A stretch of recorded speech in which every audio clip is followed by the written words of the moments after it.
Qué bueno es hablar de seguridad en la cadena logística en estos Security Shots que en distintos temas se están abordando. Es necesario empezar diciendo que a partir del 11 de septiembre del año 2001, la definición de seguridad en el mundo cambió. Hasta antes de esa fecha, un riesgo como el que finalmente se materializó, es decir, que aviones cargados de pasajeros hayan sido usados como un arma de destrucción masiva, no fue identificado. Me refiero obviamente a ese tipo de riesgos. Y se dio cuenta de que realmente ese riesgo existía solamente después de que sucedió, y lamentablemente no es algo de lo que debamos extrañarnos mucho, porque así es como normalmente funcionamos. No hacemos nada sino hasta que nos pasa. Con esta premisa, los controles que se empezaron a implementar sobre las cadenas logísticas empezaron a abundar. Ya no solamente los aviones fueron identificados como amenazas, sino también las instalaciones portuarias y los buques que atracan en una instalación portuaria. Porque si es que el avión fue usado de la manera en que se usó en el año 2001, ¿por qué no un barco cargado con contenedores estrellándose contra una instalación portuaria? Y por supuesto, en unos pocos de los contenedores a bordo de un barco, nada difícil, que se puede también camuflar, esconder, ocultar explosivos. Por supuesto que entonces, si es que eso llegase a suceder, el daño que se podría causar sería de incalculables consecuencias. Es importante mencionar entonces que la seguridad en la cadena logística debe ir desde el origen, desde que se produce y empaca un producto, hasta que ese producto es entregado en destino final un tiempo después de que se salió de la instalación en donde se produjo y se empacó.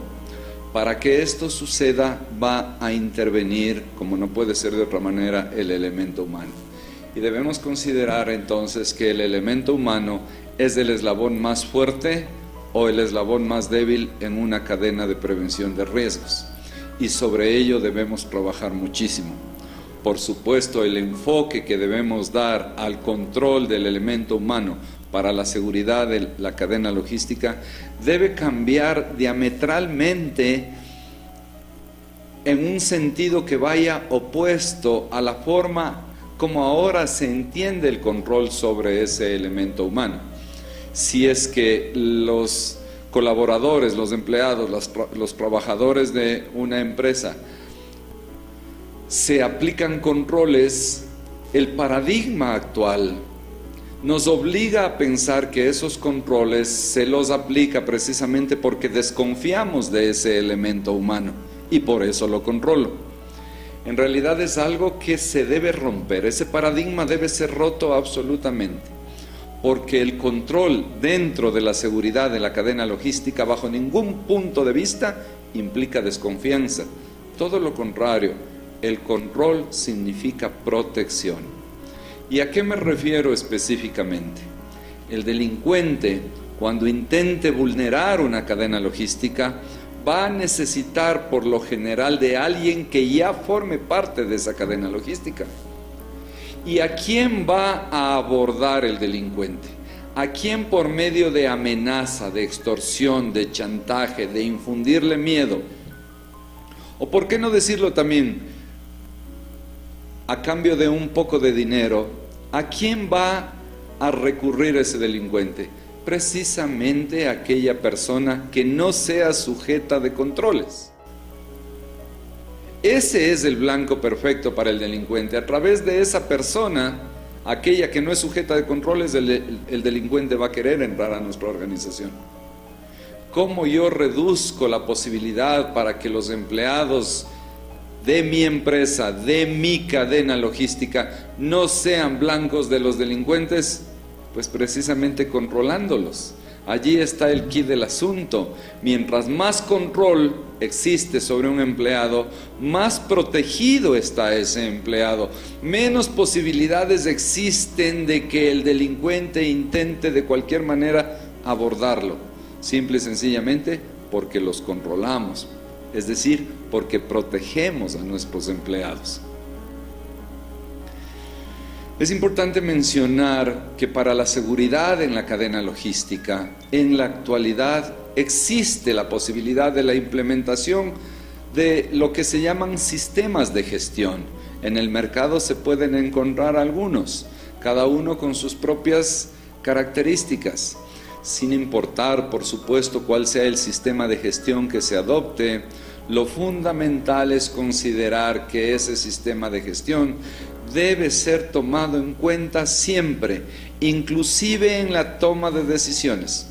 Y básicamente lo debemos considerar pensando que la implementación de un sistema de gestión en control y seguridad viene a ser un seguro, exactamente bajo el mismo esquema que adquirimos un seguro para cualquier otra cosa. Lo que debemos pensar, por supuesto, para obviar la posibilidad de que por nuestra cabeza se nos ocurra que un sistema de gestión en control y seguridad viene a representar solamente en un gasto y que poco valor me agrega, debemos considerar entonces que al ser un seguro como el que adquirimos para cualquier otra cosa, lo último que esperamos es utilizar ese seguro. Si yo compro un seguro de salud, lo que menos quiero es enfermarme. Si yo compro un seguro para mi coche, lo que menos quiero es que se me lo roben. Pero sin embargo tengo un seguro de salud y tengo un seguro para el coche. Es exactamente el mismo esquema con el que debemos pensar en la implementación de un sistema de gestión. Ojalá nunca lo necesite, pero en el momento en que un riesgo se materialice, en el momento en que mi cadena logística sea vulnerada, voy a poder aplicar ese seguro, esa póliza, porque a través de ella yo voy a poder demostrar ante las autoridades que yo hice todo lo necesario para proteger mi cadena logística. Eso es lo importante. Ese es el esquema con el que el empresario debe considerar la implementación de un sistema de gestión. Es una póliza de seguro. Ojalá nunca la necesite, pero en el momento en que la necesite, allí está mi póliza. Es fundamental considerar, por supuesto, que una cadena logística es tan fuerte como su eslabón más débil.